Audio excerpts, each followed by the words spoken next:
Good evening, everyone, and welcome to Raleigh Alumni Chapter of Delta Sigma Theta Sorority Incorporated, May Week's panel discussion entitled Equity in Education, Transitioning from COVID Response to Recovery. Good evening, everyone, and welcome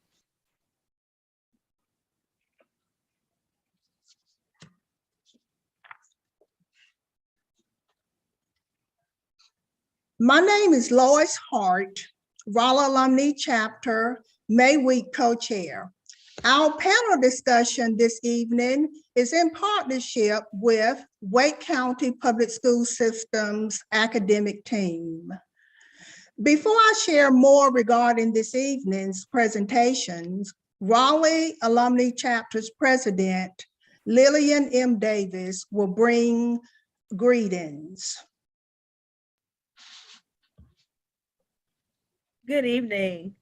On behalf of the over 360 members of the Raleigh Alumni Chapter of Delta Sigma Theta Sorority, we greet you tonight. To our community partners, our chapter members, and our partnership with the Wake County Public Schools, we're grateful for the opportunity tonight to come together and talk about equity in education. We did face a huge pandemic, and we're still facing a pandemic. We all have a role in making and ensuring that our children have the tools that they need to be educationally successful. I hope that you will continue to support our May Week activities. To the co-chairs, Dr. Lois Hart and Sister Darlene Gore Brooks, we thank you for your leadership in ensuring that we have a successful May Week this year. Again, thank you for joining us tonight, and we hope that you will continue to join our other public-facing events. I hope you enjoy tonight's program. Have a good evening. Thank you, President Davis. At this time, Raleigh Alumni Chapter's chaplain, Reverend Dr. Deborah C. McCoy, will provide us with prayer. Let us pray, everyone. Almighty and everlasting God, we glorify you and thank thee for your name. You have showered us with so many blessings, and we thank you for your continuous presence, reminding us of your faithfulness and guidance.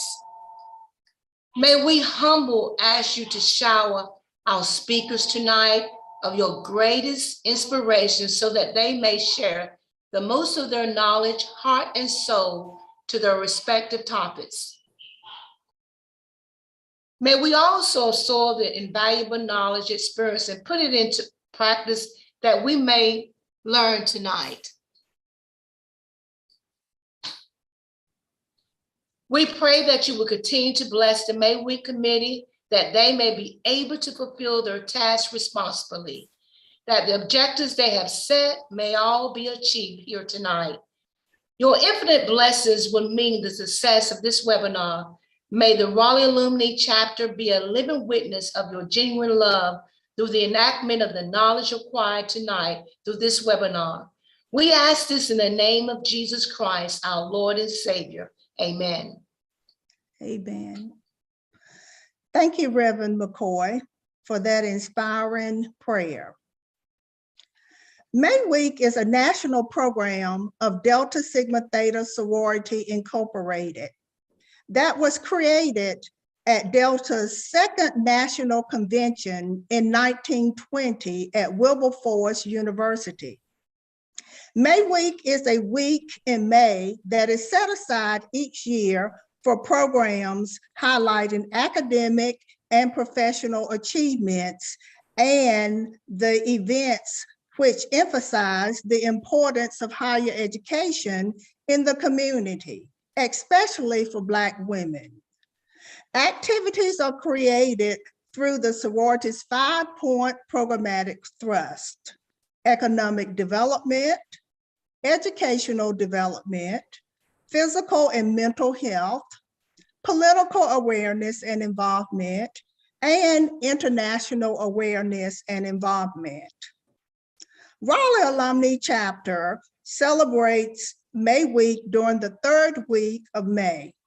We began our May Week celebration Tuesday with a physical and mental health activity.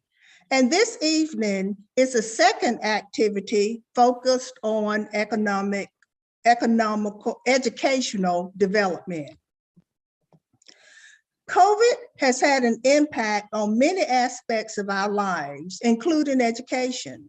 2 years ago, in-school learning for K-12 students was suspended and replaced by virtual learning in students' homes.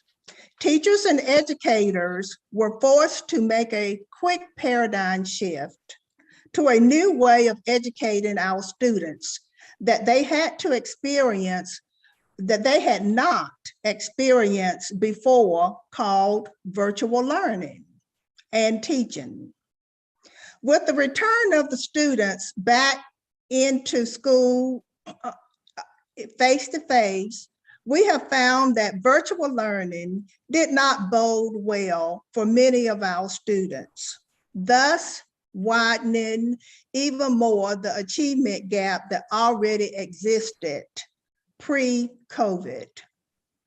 This evening, our guests will share with us how Wake County Public School System is responding to students' learning needs as they transition from COVID response to recovery. At this time, Raleigh Alumni Chapter member Darlene Gore Brooks, May Week co-chair, will introduce our guests. It is my pleasure to introduce our panelists for the evening. Dr. Edward McFarland, Chief Academic Officer, Chief Academic Advancement Officer. Dr. Edward McFarland came to Wake County in 2000 after teaching in Franklin and Guilford counties. He began his career in Wake County as an assistant principal at Middle Creek Elementary School and later served as the principal of Aversboro Elementary. He worked briefly as a senior director in human resources or employee relations before moving to the principalship at Fuquay-Varina High School. He was named the Eastern Area Superintendent in 2013. Our next panelist is Drew Cook, Assistant Superintendent for Academics. A Wake County native and son of a longtime Wake County Public Schools educator, Drew Cook began his career as a social studies teacher and coach at Garner Magnet High School in 1997. He served as an assistant principal and then as principal of Garner Magnet High School from 2005 to 2014. He was named the Wake County Public School Principal of the Year in 2011 and the North Carolina High School Principal of the Year in 2012. Prior to becoming the Assistant Superintendent for Academics in 2019, he served in Central Services for several years as the Senior Director for High School Programs. Mr. Cook holds a bachelor's degree in political science from UNC Wilmington and a Master of School Administration degree from North Carolina State University.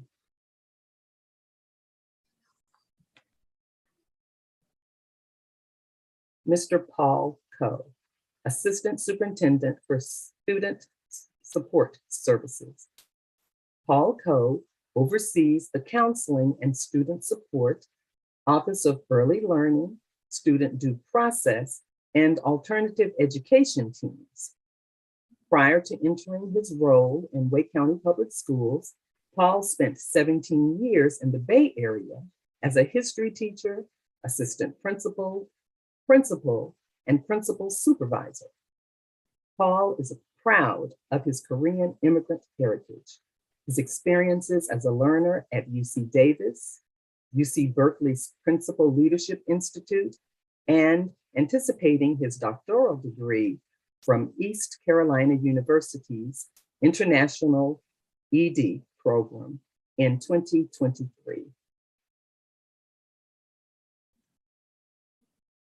Finally, we have Dr. Will Chavez, Assistant Superintendent for Equity Affairs.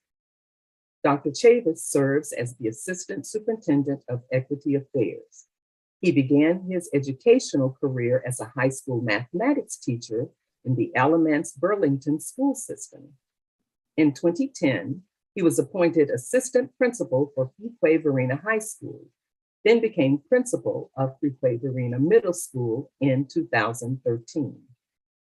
3 years later, he became principal of Enloe Magnet High School, where he was named the Wake County Public School Principal of the Year for 2018-2019. In 2021, he was appointed Senior Director for Executive Leadership Coaching and was named to his current position in 2022. Dr. Chavez holds a master's degree of school administration from UNC Greensboro and a Doctor of Education degree in educational administration from North Carolina State University. At this time, I will turn the proceedings over to Dr. McFarland.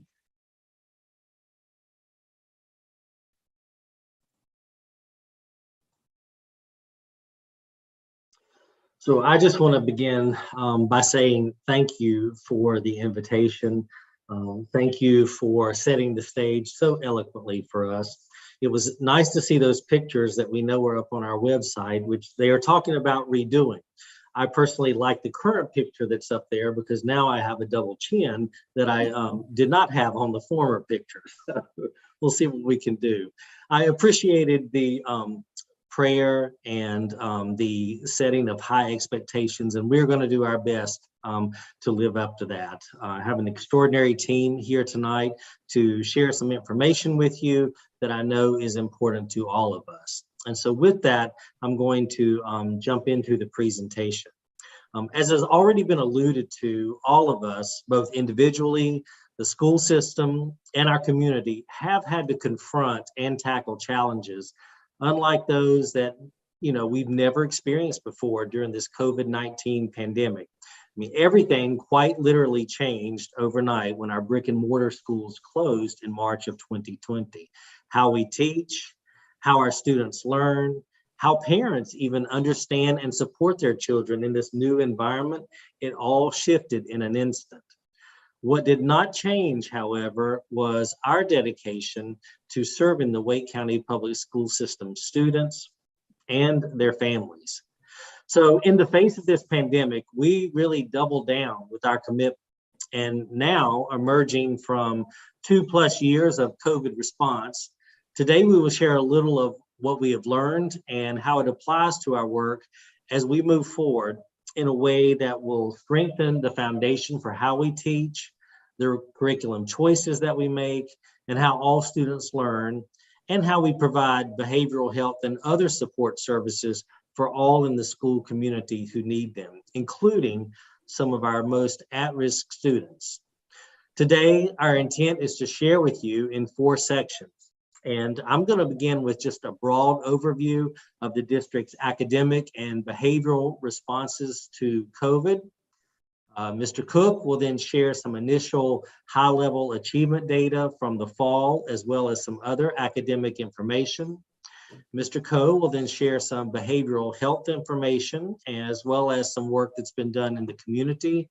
And Dr. Will Chavez will highlight some of the district's equity work and share the framework we use to see, understand, and interrupt inequities so that we might better connect with and support our students, staff, and our school community.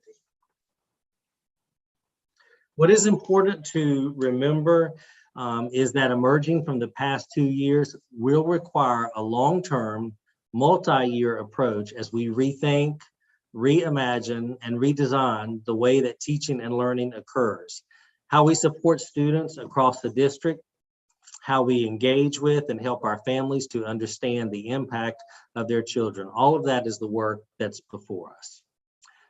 Okay, second slide. So we need to go back 1 slide, I think. Yes, thank you.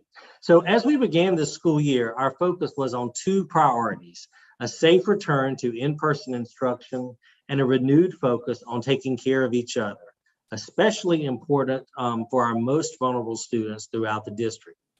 And as we know, our students have responded to the pandemic in many different and varying ways. We know they face challenges both academically and with behavioral health as we have returned to in-person instruction. All departments have engaged with this work, and just a few examples. We've supported schools through navigating the multiple complexities associated with COVID. You know, you saw the guidelines change daily, the expectations for what we could and could not do in schools continued to shift. We had to think about overall district operations, supporting our staffing needs and shortages, which still continue to this day. And you've probably seen some of that work around bonuses and our central services personnel. All of us at some point were working in schools, substituting to help support schools and cover classes. Health and safety guidelines, and the acquisition of resources, tons and tons of personal protective equipment. And then we created and operated a K-12, pre-K-12 virtual academy with over 85,000 students. That was over half of our student population in a virtual academy that literally had to be set up in, I don't know, 5 or 6 weeks. And it's really just been some incredible work. We've done summer learning, summer bridge work, credit recovery last year. And we've provided a lot in the way of curriculum support and resources to schools.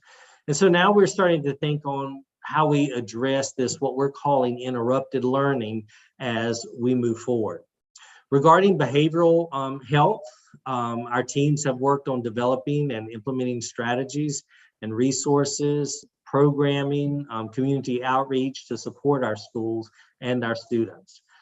We've done universal health screenings, social emotional support materials to schools, and enhanced work with outside services like Alliance for Crisis Support.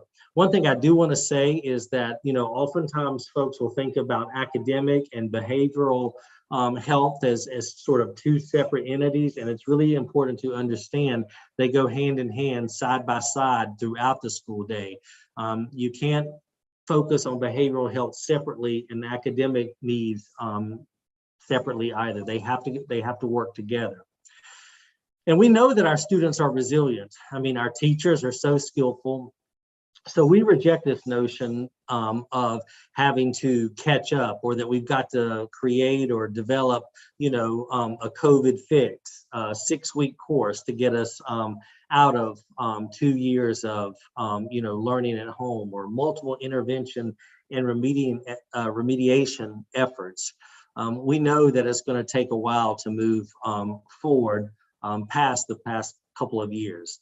Many of our students have adapted well, and we have to also acknowledge that some have even enjoyed and improved in this new normal. But I certainly don't want to imply that students in school today are like students from the past 2 years in their level of preparedness or readiness.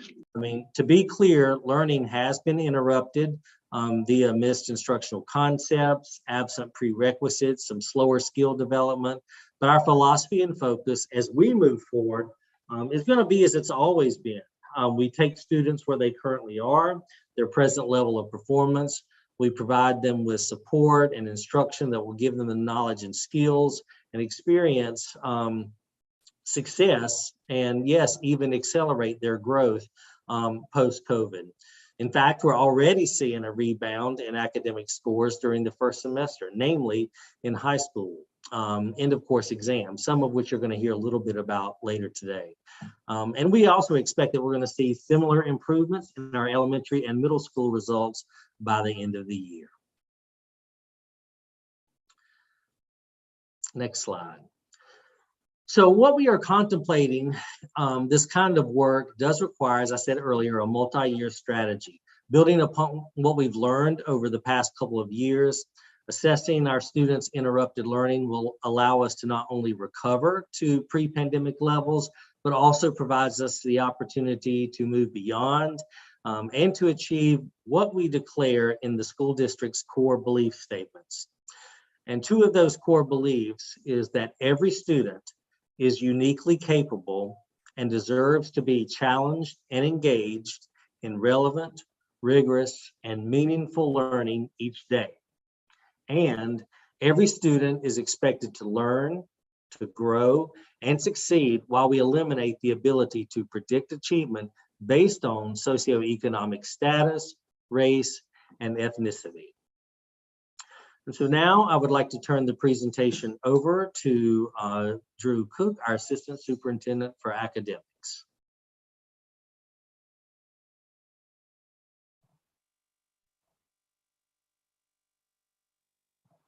Good evening, everyone. As Dr. McFarland said, so happy to be here with you this evening and really appreciate the opportunity to share with you and have some dialogue with this group. Like Dr. McFarland, I like that 12-year-old photograph of myself a lot better than the current picture I'm looking at in the screen right now. So appreciate the introduction.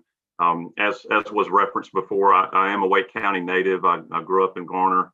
My mom was a longtime special education teacher at Garner Elementary and then Creech Road Elementary.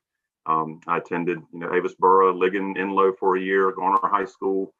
I remember very well, spent many days on bus rides from Main Street in Garner to Creech to Sanderford to Rock Quarry Road.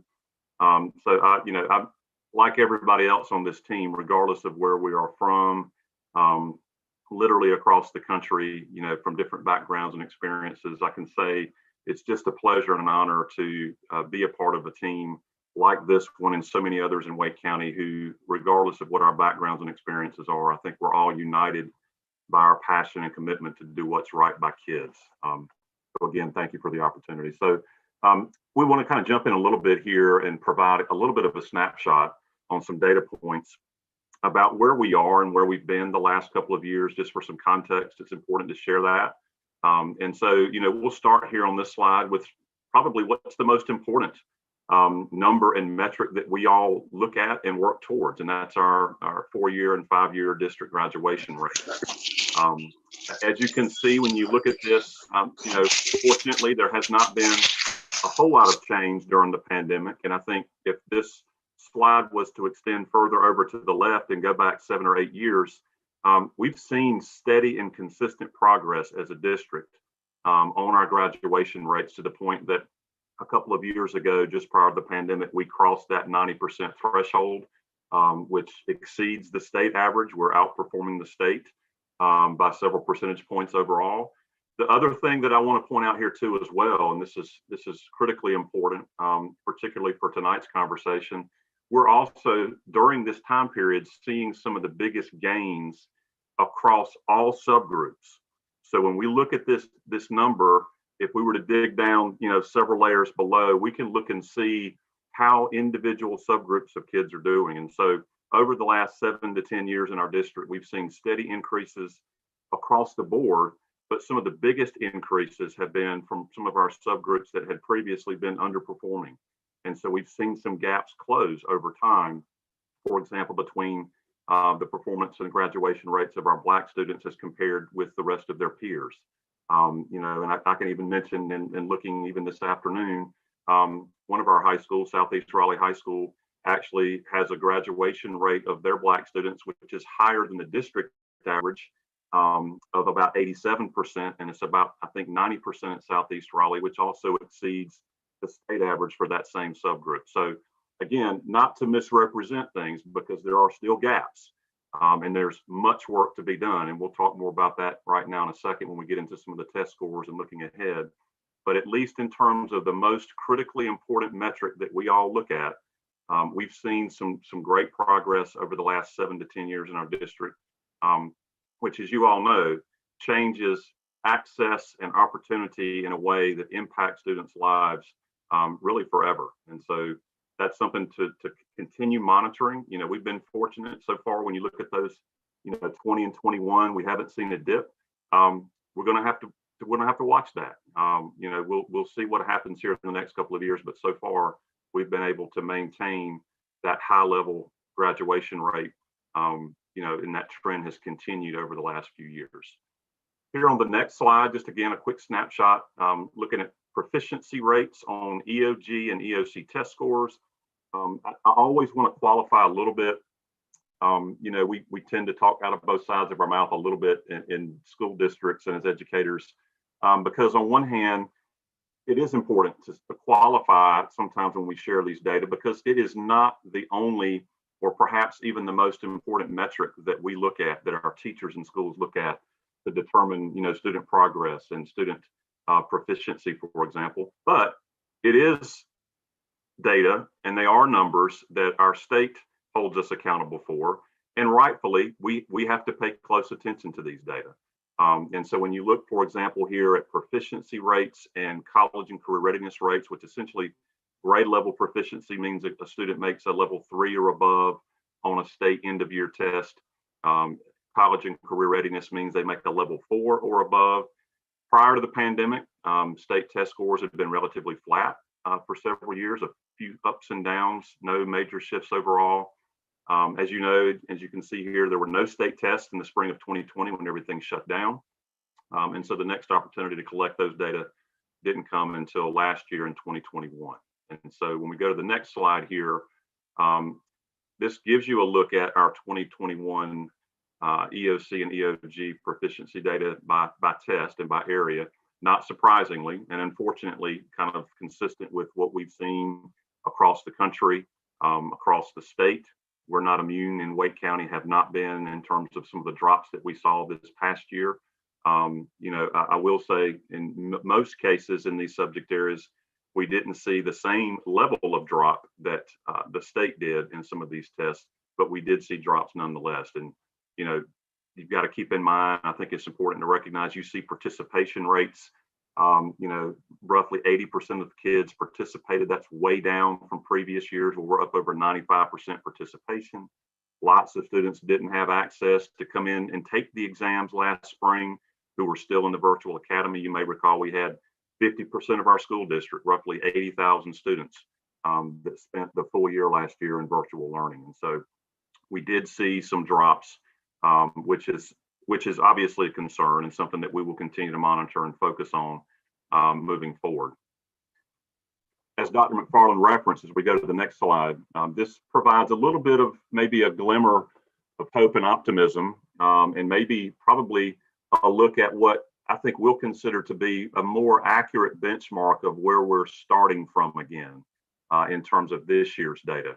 Here you have a brief, and I'll say unofficial, look at first semester 2021 EOC scores. And when I say 2021, it's actually fall 21 from this school year. These tests were mostly administered in January of this year, which is kind of the halfway mark for most of our high schools. And so you can see here, looking at some of this data, you know, there's a little bit of a bounce back, not quite all the way back to where we were pre-pandemic. But if this trend holds, I think this will be promising in terms of what we're looking at moving forward.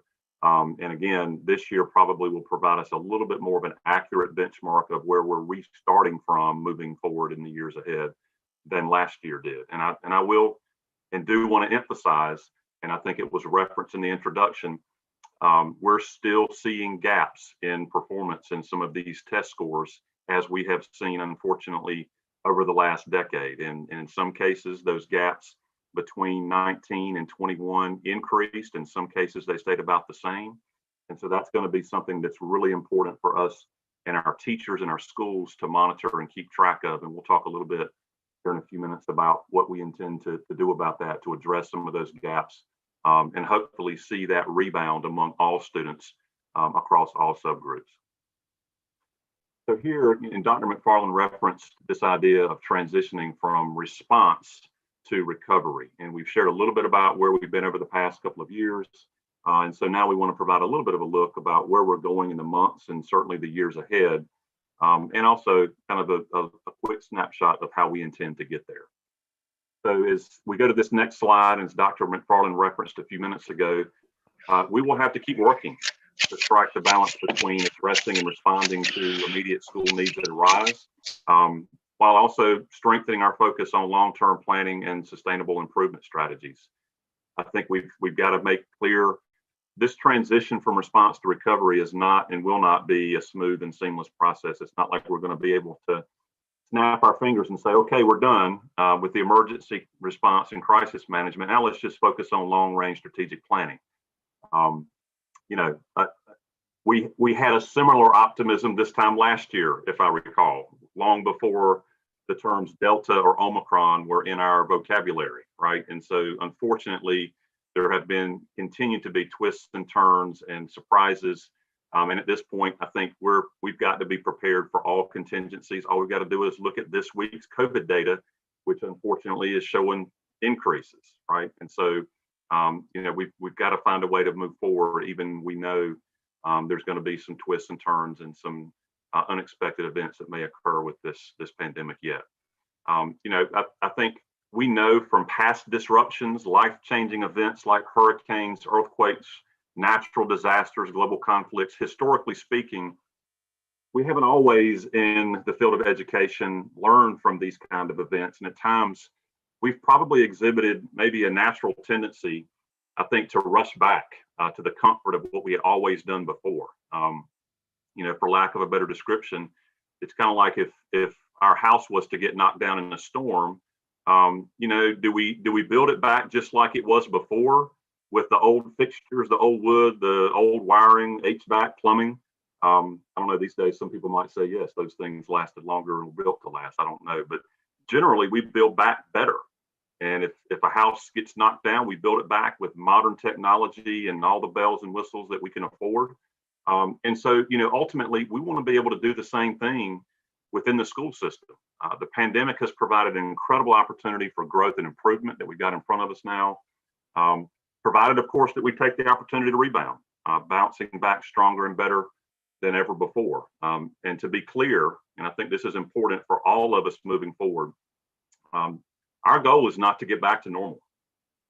Quite frankly, that's not good enough. You know, we referenced those longstanding achievement gaps that were existent before the pandemic. I don't think any of us want to just say, well, we just want to get back to normal and accept the results that we were getting before, even if we were seeing some growth and progress. Pre-pandemic is not good enough, and that's our mindset. And so this will be a long-term, multi-year challenge. And certainly, as Dr. McFarland referenced, one that will require us to rethink, reimagine, redesign the way teaching and learning occurs in some instances across the district. So as we talk about that changing mindset here on this next slide, you know, it's important, even I think in the terminology that we use to reflect our mindset. We hear things like learning loss and remediation and COVID slide. It's all in the media. You know, even I catch myself using some of those same terms sometimes. And I think we've got to be cautious of that because we believe we've got to shift the narrative and our collective mindsets on this. Students have responded to the pandemic in many different ways. In fact, you know, some of our kids have adapted tremendously well and have thrived in this environment. And, you know, we all know and understand always that educators who have high expectations and believe students can be successful, they're going to teach that way. And we also know that lower expectations will unfortunately build a narrative about learning loss and often leads to that very learning loss. It's kind of a self-fulfilling prophecy. So it's important for us moving forward as we, you know, move into the years ahead that we maintain high expectations and communicate those every single day. As a district, we want to think of unfinished learning for students that may need more, and to think about accelerations for students who will move from where they are now to where they need to be, whatever that might look like and on whatever pace that needs to be. And regardless, our philosophy as we move forward, as always, is going to be meeting students where they are and providing them with the instruction and support that will give them, you know, all those knowledge and skills they need to be successful in life. And obviously, that's easier said than done, and much work remains ahead of us, but we believe firmly that it can be done. So this next slide gets at a little bit, at a high level anyway, how. So how do we do this? It is critical that all students learn and accelerate their learning. This all begins with excellent first instruction. And by that, we mean in the classroom and in the regular classroom, for example. You know, a lot of conversation in the media and nationally about, you know, tutoring programs and extended learning opportunities and summer schools and Saturday schools and catch-up opportunities. All of those things can have their place when used effectively. But I think it's important for us to point out that cannot be our primary strategy. Our primary strategy has to be to focus on that first instruction, where all kids are in that, for example, third grade classroom, where they're getting access to high quality instructional resources. We're assessing student understanding and adjusting instruction as needed. The experience that teachers plan will deepen understanding and allow kids to recognize what they're learning. This need didn't change as a result of the pandemic, but it's probably been magnified. And to recover learning, we know we have to do more in some instances. And again, we believe firmly that progress can be made to accelerate student learning, primarily when we're focused on high quality first instruction that occurs, both in terms of academics and also behavioral health as well. So on this next slide, speaking of behavioral health, and Paul Coe will share a little bit more detail about some of the work we're doing with behavioral health. Behavioral health, it has to be pointed out, serves as the foundation for achieving academic goals. I think we, even in our own schooling experiences, we recognize that. And so while academic instruction also provides opportunity for teaching and practicing behavioral health, we know that they are interdependent and they can't be taught apart from one another. So it's imperative that we are ensuring that behavioral health is woven throughout our academic instructional time to support and deepen learning. And this can be accomplished by doing things like fostering academic mindsets among all of our kids from all backgrounds and all levels of experience and knowledge. We can also do it by aligning behavioral health and academic objectives together. Again, for lack of a better description, I think long ago we recognized that the very best classroom management and behavior management plan was a engaging, exciting, innovative, collaborative, standards aligned lesson plan that was relevant to all the students in the classroom, where all the kids could see themselves in the lesson materials. And we know the more engaging a lesson is, the less challenging behaviors become. And then we have a cycle of success, both behaviorally and academically.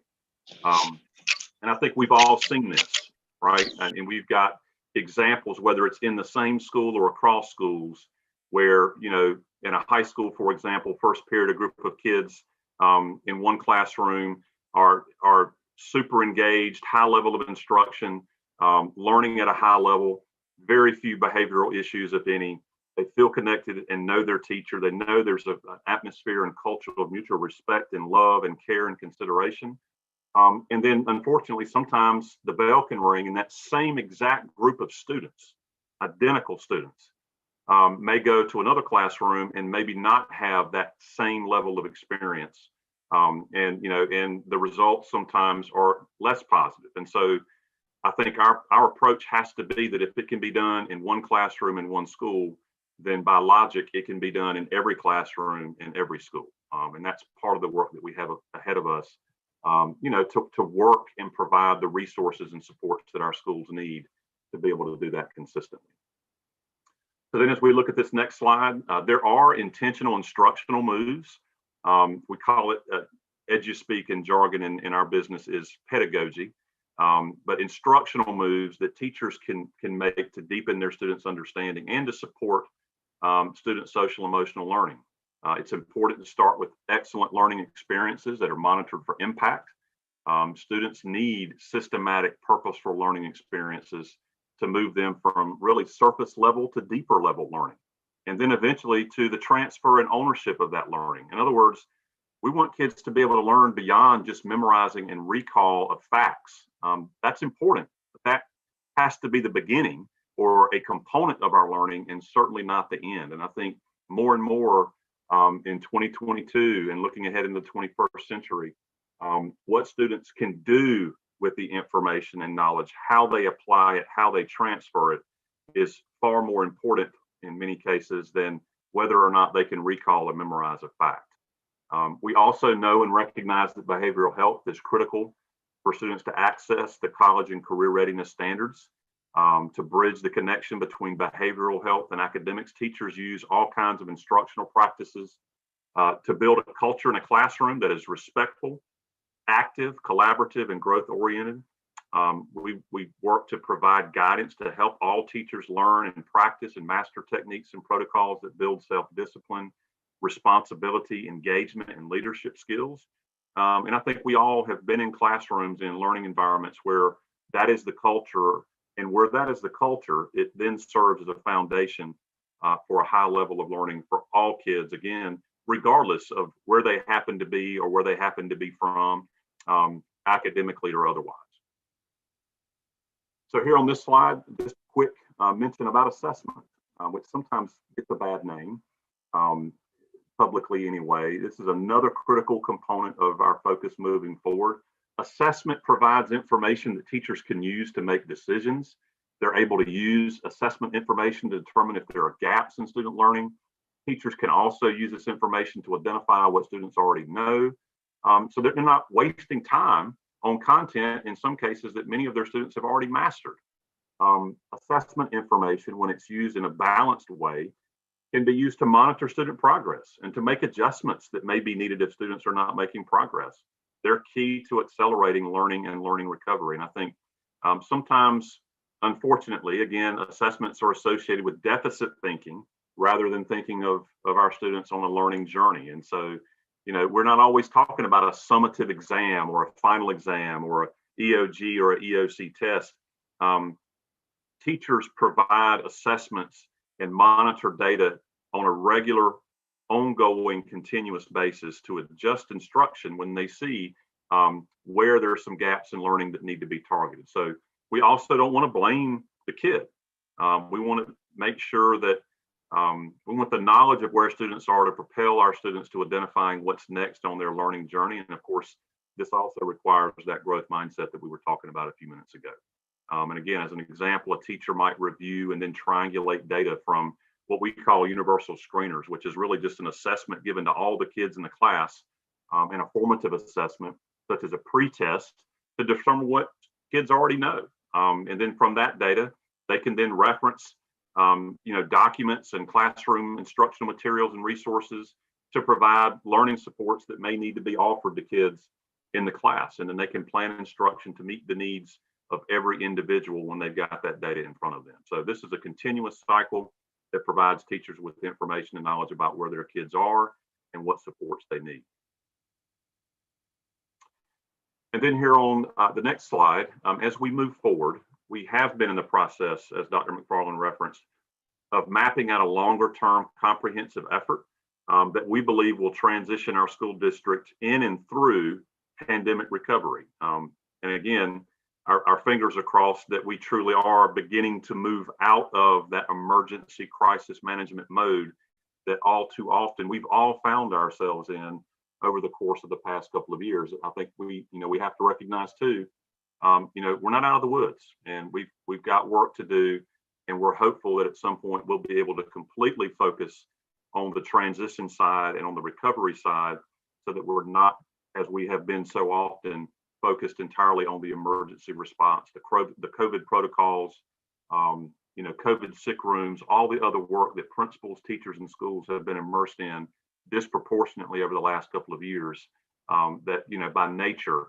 has to have an impact on teaching and learning when all of those other things have to be priorities in the name of health and safety. So as we plan for the next phase of delivery of quality instruction moving forward, and strong support services for our kids, we know that the desired outcomes will take several years to achieve. And so several of these, as you see listed on this slide, we've got referenced here. One of them is a pre-K to 12 comprehensive balanced assessment system that I mentioned, that allows effective problem solving across all student groups in order to design responsive instruction for all kids. Core and supplemental instructional resources and materials that enrich and support the curriculum and enhance student learning. We'll be and already in the process of taking some assessments about where are our highest needs for curriculum resources and what grade levels and what content areas, and in terms of what supports we can provide to schools and to teachers moving forward in the years ahead. High quality instructional core that are visible in the classroom every day. We mentioned this, professional learning for teachers and staff. We haven't been able to do that on a large scale for the past couple of years. You may have seen recently this week, our school board approved modifications to all of our school calendars this coming year to incorporate 6 early release days. The primary purpose of that was to provide more time, critically needed time, for teachers to work together, learn together, to develop some of the skill sets, strengthen some of the skill sets that we've been talking about already this evening in terms of core instruction, data analysis and monitoring, curriculum development, and those kinds of things. And that's a critical component of our work moving forward, in addition to things like communication, collaboration, community outreach. Having more conversations and dialogue and interactions with groups just like this one is going to be more important than ever moving forward. Obviously, a multi-year finance and allotment plan. We, lack of a better description, we've got to put our money where our mouths are, and we've got to ensure that the priorities we're identifying academically, and that we identify even as we work to develop a new district-wide strategic plan, we've got to ensure that our financial structures and our financial goals are aligned with the goals that we've outlined in that strategy and that strategic plan. And then we talked a little bit about the evaluation and improvement cycle. In other words, how do we know if what we're doing is working? And just like a teacher has to do that every day in a classroom in terms of the lessons they're using, the assessments they're giving, the adjustments they're making, we've got to do the same thing at the district level as well. So that's a lot. I know that I just went through, and to a skeptic, to some skeptics, it might sound like flattering edge-speak or political jargon, but I can assure you that we're committed and we're confident that students who have been negatively impacted by the pandemic the past couple of years, and there are many, and the full extent of that impact is not quite yet known, but we're confident and committed to the idea that they can and will bounce back. And of course, as is always the case, the pace of recovering and completing that unfinished learning will vary in some cases from student to student, and for some it will be longer than others, but they can and will bounce back in a lot of ways. I think as a lot of us recognize as adults, our kids are even more resilient a lot of times than adults are. So with that, I'm going to introduce to you Paul Coe, our Assistant Superintendent for Student Support Services, who's going to share a little bit more about the behavioral health side of our work. Paul? Thank you so much, Drew, and thank you all for holding this space for us and welcoming us with such grace and an abundant spirit. So just wanted to say hello, and if we go to the next slide, I wanted to take this moment in this section to delve a little deeper into how we define behavioral health, connected to what Dr. McFarland and Mr. Cook shared, and I'll be reviewing a few slides about what this work looks like as we move from response to recovery. And so not too long ago, we might have called behavioral health simply SEL. However, we've been working for several years, even before the pandemic, to expand this definition of what we mean in this area of work. And it was important for us to use the more expansive lens of behavioral health to include the 3 components of social emotional learning, we often call SEL, mental health, and behavior. So I'm going to take a moment here to define each component, starting with SEL. And I think sometimes when we think of SEL, we jump right into what students need first and forget about the importance of SEL for adults. And we want to mention and emphasize that SEL is a lifelong process for all of us. And we want to acquire and apply the knowledge, attitudes, and skills necessary to understand and manage our emotions. For example, when anger comes up, what do we do about it? We also want to set and achieve positive goals. How do I take steps to become the best version of myself intrinsically and to help create a better world? We also want to feel and show empathy for others. How can I humanize others in a world that sometimes so strongly tries to divide us? SEL also asks us to establish and maintain positive relationships. How can we be in relationship with others personally and professionally to build community?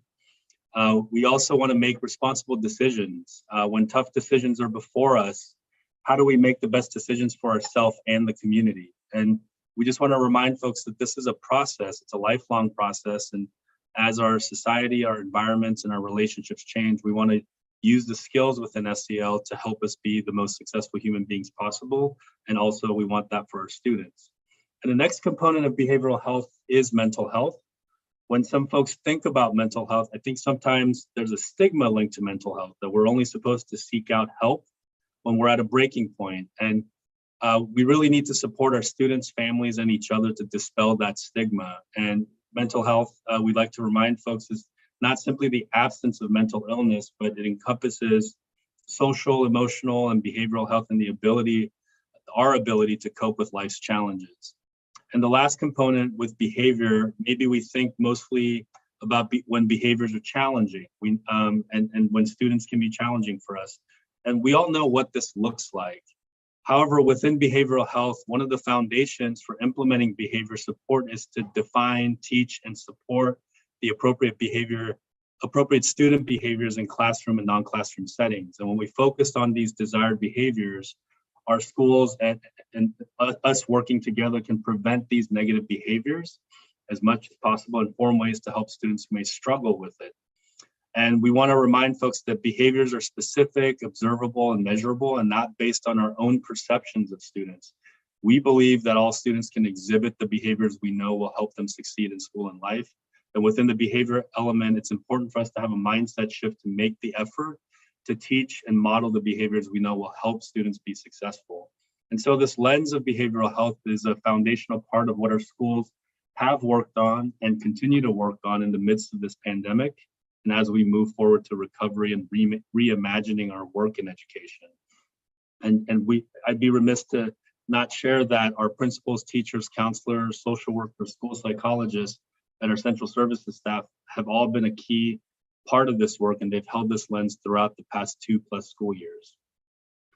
And so with that framing, in this next slide, I wanted to go a little bit more specific into what our work looked like beginning March of 2020. And this is on the screen, you'll see a map that shows some of the data of how we gathered information as a school system along with our community partners to figure out where the highest needs exist in our school. And I know it might be hard to see, but if you ever get a hold of these slides and look closely, you'll see that the darker areas are both the areas in which are 200% below the poverty line in our county, but we also found that often those were the places in which COVID had the deepest impact.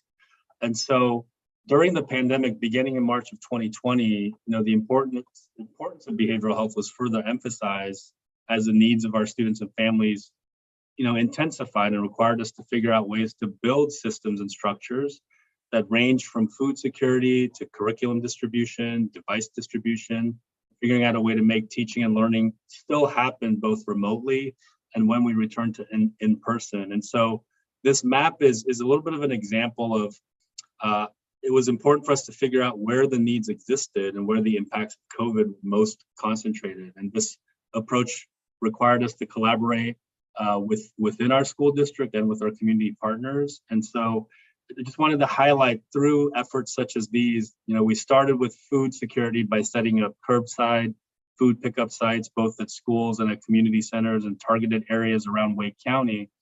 But then we set up what we called our big bus food truck stops, where our transportation team, along with our bus drivers and child nutrition services teams, collaborated to drop off food to the targeted neighborhoods with needs. And if you look closely at the map, you'll see that there's little icons with bus stops where we intentionally figured out where were the most food isolated places that we need to get food to our students and families.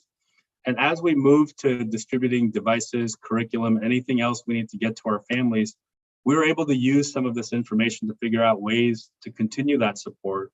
And I think it's important that this is an example that helps us not lose sight of the essential role schools play in supporting access for our students and families, starting with the basic needs and then all the academic and behavioral health skills and dispositions we're trying to help them develop. And then in this next slide, going to kind of move us back to a balcony level. And so as we moved from the March 2020 into this school year, we were still a little bit in response mode. However, we had to figure out a way to come back to the foundational work of behavioral health. And I just wanted to highlight one of our district level teams. It's our behavioral health professional learning team. And their job since the pandemic started and even before, they're the ones who are the brilliant people who have helped expand our definition of what behavioral health means. And their job, as you see on the slide, is to identify, curate, and create resources to support the behavioral health work of the district. And they make sure that departments and schools have the guidance, support, and resources relevant to their specific work. And this team works within our departments and our schools to identify any gaps in resources, and we assist them in problem solving. And the focus of this team is to ensure our students' behavioral health is supported so that they're able to continue learning, graduate, and live their best lives. And also another focus of this team is to ensure that we do the work to continue figuring out ways to support our staff in partnership with departments like human resources. And we've seen the importance of staff wellness, both in being able to support them through the tremendous work they've had to hold throughout the past 3 school years.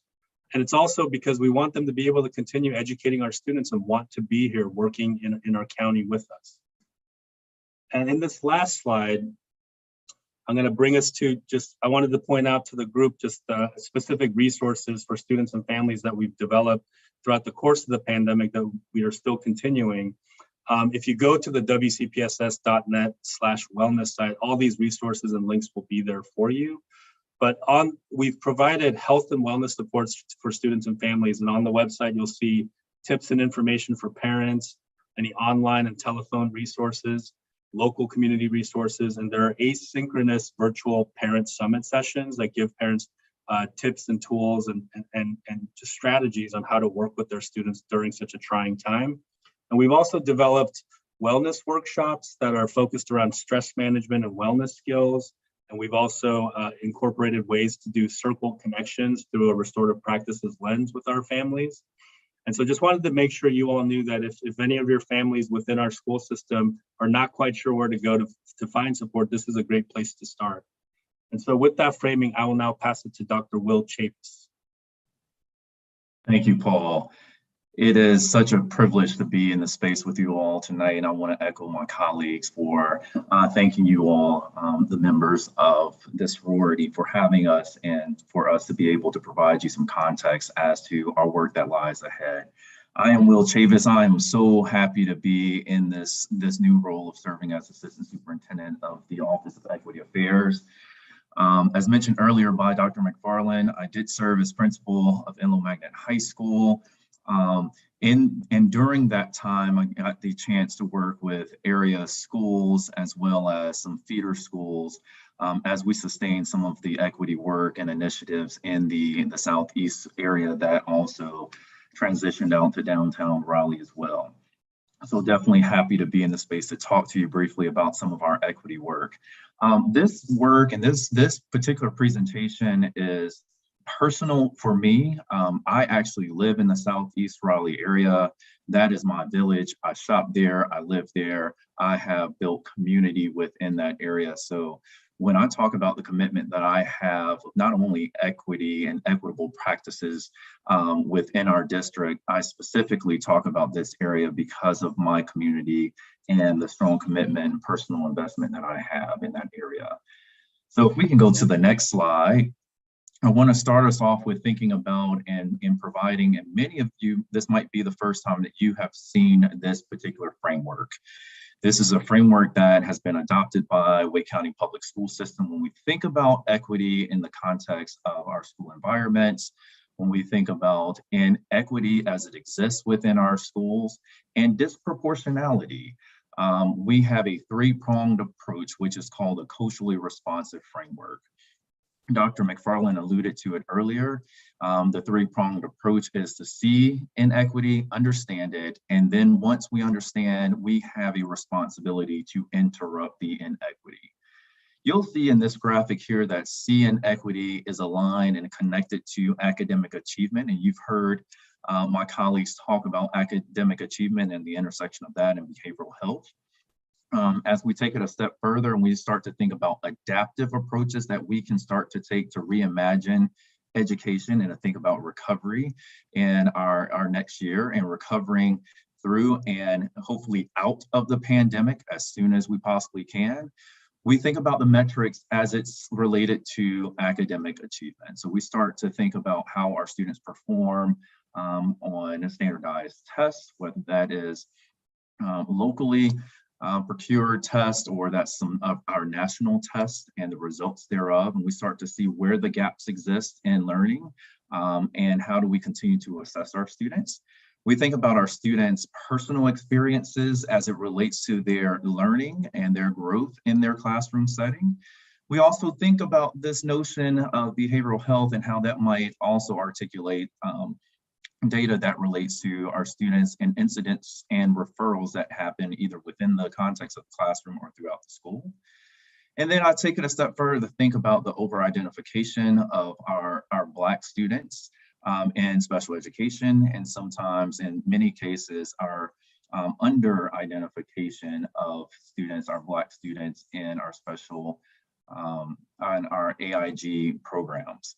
And so I think all of that gives us context to see where our opportunity gaps are and our achievement gaps, so that we can see and know where we exist, where do our students in our various and specific schools, where do they fall in regards to academic achievement. Once we see the inequity, we have to take steps to understand it in a deeper manner. You'll see that that's connected to develop and maintain cultural integrity or cultural awareness. So now that we know that there are gaps, now that we know that there are concerns that may bubble up from our data, now how do we start to develop in ourselves an understanding of other cultures and other identities within the school? But then taking it a step further, how is that related to inequities that exist and have persisted over time in institutions and structural inequities, as well as historical inequities, and then individual inequities as well. And so we develop an understanding, or we maintain the cultural integrity. We always say that we don't want students to shed their culture once they arrive at the school.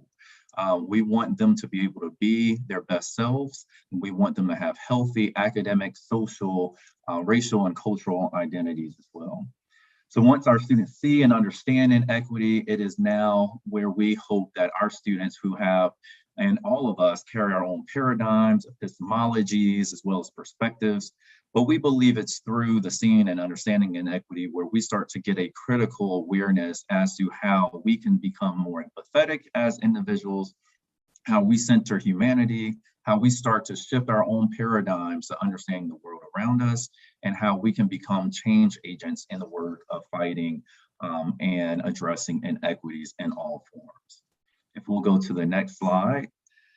So this takes us into, through the pandemic, something that came out of this is the notion of an equity impact analysis.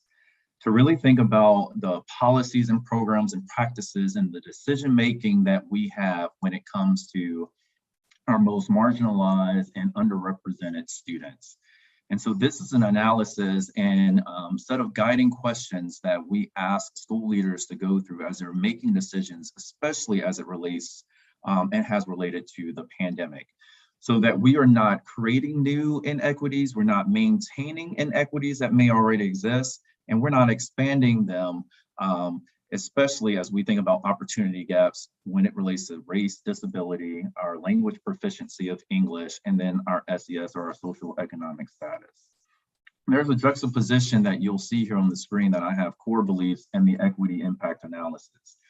While we talked about core beliefs 1 and 2 today, 2 being that we're going to eliminate the ability to predict achievement based on social economic status, race, and ethnicity, I want to also lift up the fact that equity should be embedded into all 6 of these core beliefs that we have here. But it's through this equity impact analysis that we have to continually come back through to check us to make sure that what we're doing and the decisions that we're making for all of our students, particularly our students in the Southeast Raleigh community, is focused in on how do we support and grow and develop, and how do we bring voices to the table that might not necessarily have been invited? How do we ensure marginalized and underrepresented voices are heard? We'll go to the next slide, which brings us to some of the work that our Office of Equity Affairs has engaged upon. For time, I won't go through each and every bullet here, but in talking and working with the Office of Equity Affairs in the past as a principal and as a district leader, now working alongside of the members of the Office of Equity Affairs, kind of have three buckets in which we have supported the Southeast Raleigh area of our district. And so you'll see the three buckets listed here. Family and community engagement, engaging with families, with family academies, supporting parent groups that may be PTA or some other parent-based groups that have decision-making power over their respective organization at the school, how we support them through the diversity, equity, and inclusion. We have a community equity team that we just met yesterday. And Karen is on the call today. That was a part of our meeting yesterday, and how we are taking on issues and concerns that represents our Southeast Raleigh area and how we might work in partnership to solve and address. We see school-based support. So the establishment of equity teams at schools across the district. We had a discipline cohort model that really worked to reduce suspensions, but really looked at disproportionality with our Black students versus, our Black and Brown students versus their counterparts. And how do we really work towards eliminating disproportionality with those cohorts of students?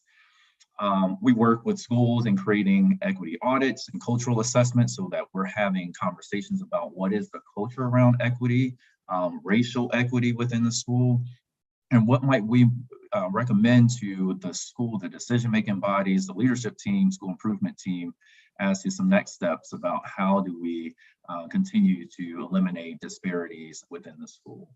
And then finally, professional learning. Our professional learning aim is always looking at the cultural being of our students and how we can honor and lift that up for our students, how we can appreciate difference and the beauty that comes with difference. And then focus in on, and when I say professional learning, this is for our teachers throughout the district, as well as our leaders of each school building. Culturally responsive teaching as a scaffold to higher and improved academic outcomes. Implicit bias, really unpacking who we are and what our autobiography is across difference and areas by which we may need to do and develop ourselves a bit more. And then professional learning across all educator types. So this is not specific to just teachers and administrators, but we're now branching out to ensure that district level individuals, people that work in transportation and our instructional assistants are also getting professional learning that best fits their particular educational role, their professional type. And then for the last few slides that I have here, you'll see an example, and this may be of interest to you, that we also engage with our community members, as I mentioned, with a community equity leadership team, but we also want to support our parents and our community teams of looking at ways by which you can determine and evaluate your progress and your success as a team. So we have looked, and we usually take the national framework that we have here to evaluate our work around inclusion, diversity, and equity. So if you're looking, for instance, your PTA to do some work around DEI, and you want to start having conversations on what those next steps might be, our team can support you with that work. And again, this is a national rubric that we take to kind of have a baseline as to where we may be from beginning to advance with our equity work, and to kind of action plan what should be our next steps as it relates to the tenets of this particular rubric. We work with visioning and continuous improvement with schools and helping schools to figure out, and community organizations to kind of think about what their approach may be, where they want their future state to be, but what is their current state and how do we get there? What might be our theory of action in order to get to where we are and what our future state may be. And then alongside principals, we can provide academic learning for parent equity teams, parent groups as well, so that you have a knowledge base as you want to expound and expand your equity lens as it relates to your involvement with your respective school and school communities. And last but not least, I think it's important for us to continue to stay in the loop with what your beliefs are as it relates to equity within your school environment, Southeast Raleigh in particular, especially as we are still in a pandemic and we hope to be out of the pandemic very, very soon. And I hope that's the case, at least that's my prayer. I'm going to drop in the chat in just a moment. We want to hear from you. My work is going to be in listening and having conversations with community members, and engaging in an equity audit, which is just a needs assessment across different stakeholder groups to hear and to understand where our equity priorities should be. So I want to make sure that you all have a seat at the table, that your voices are heard, that you have a chance to communicate with us what you may not be able to do within your respective school settings as it relates to priorities district-wide, but specifically for the Southeast Raleigh area. So I'm going to drop in the chat if you don't mind staying connected with us. As soon as we have dates set and established, I'll be reaching out to you so you can be a part of that equity audit and work so that we can see, understand, and interrupt inequities in our district and throughout the Southeast Raleigh area. So I'll drop that in the chat right now, and I'll pass this back on to Dr. McFarland. Thank you, Dr. Chavez. So as you can see on the slide, the greatest travesty that can arise for schools is if we rush back to the old normal, having learned nothing new. We have learned much, and yet we know there is still so much work that lies ahead. But I will say this is exciting work. This work is critically important. It's full of promise, teeming with limitless possibility and boundless hope for our students, our staff, families, and our school communities. And we just simply cannot go back to before because we know before did not work for every student. And so our job now is to reimagine and reinvent schooling that is far better than before. And with that, I will close the presentation and thank you for your attention this evening.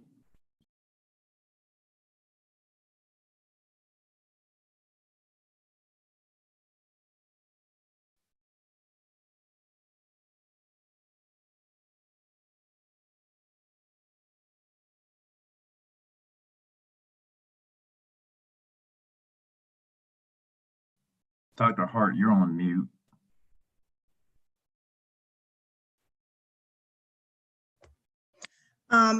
Thank you. Dr. Chavez, I'm sure that you will be hearing from our president of the Raleigh Alumni Chapter, Mrs. Lillian M. Davis, because we have a vested interest in our students in the Southeast Raleigh area.